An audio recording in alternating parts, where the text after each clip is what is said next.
সিলেটবাসীকে বিদায় জানিয়ে সামাজিক যোগাযোগ মাধ্যম ফেসবুকে এক বার্তা দিয়েছেন জেলা প্রশাসক মোহাম্মদ সারওয়ার আলম। মঙ্গলবার নিজের ফেসবুক অ্যাকাউন্টে দেয়া এক পোস্টে এই বার্তা দেন তিনি। ওই পোস্টে তিনি লেখেন, বিদায় সিলেট, ভালো থাকুন সিলেটবাসী, আপনাদের ভালোবাসায় আমি ধন্য। রোববার জনপ্রশাসন মন্ত্রণালয় এক প্রজ্ঞাপনে সিলেটের ডিসি ও জেলা ম্যাজিস্ট্রেট মোহাম্মদ সারওয়ার আলমকে দায়িত্ব থেকে সরানোর এ আদেশ জারি করে।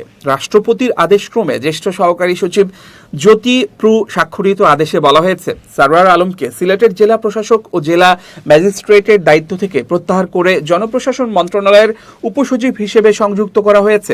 জনস্বার্থে জারিকৃত এই আদেশ অবিলম্বে কার্যকর হবে বলেও প্রজ্ঞাপনে উল্লেখ রয়েছে। তবে তাকে প্রত্যাহারের সুনির্দিষ্ট কারণ বা সিলেটের নতুন জেলা প্রশাসক হিসেবে কাকে দায়িত্ব দেওয়া হবে সে বিষয়ে কিছু জানায়নি জনপ্রশাসন মন্ত্রণালয়। আজই তার জনপ্রশাসন মন্ত্রণালয়ে যোগদানের কথা রয়েছে। সিলেটে দায়িত্ব পালনকারী তিনি বিভিন্ন বিষয় নিয়ে আলোচনায় ছিলেন।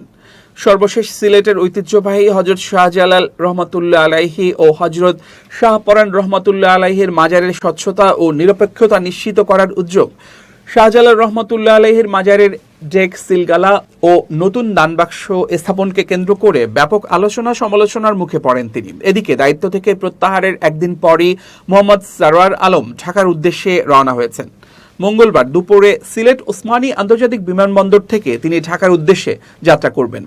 প্রশাসন সূত্র জানিয়েছে, দুপুর 1টার দিকে তিনি সিলেটের সরকারি বাসভবন ত্যাগ করে বিমানবন্দরের দিকে রওনা দিয়েছেন। পরে দুপুর 2টার দিকে ওসমানী আন্তর্জাতিক বিমানবন্দর থেকে একটি ফ্লাইটে তার ঢাকায় পৌঁছানোর কথা রয়েছে। এর আগে সোমবার বিকেল 5টার দিকে তিনি সিলেটের জেলা প্রশাসকের দায়িত্ব আনুষ্ঠানিকভাবে হস্তান্তর করেন।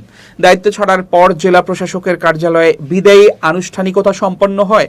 জানা গেছে, নতুন জেলা প্রশাসক যোগদান না করা পর্যন্ত অতিরিক্ত জেলা ম্যাজিস্ট্রেট পিঙ্কি সাহা ভারপ্রাপ্ত জেলা প্রশাসক হিসেবে দায়িত্ব পালন করবেন।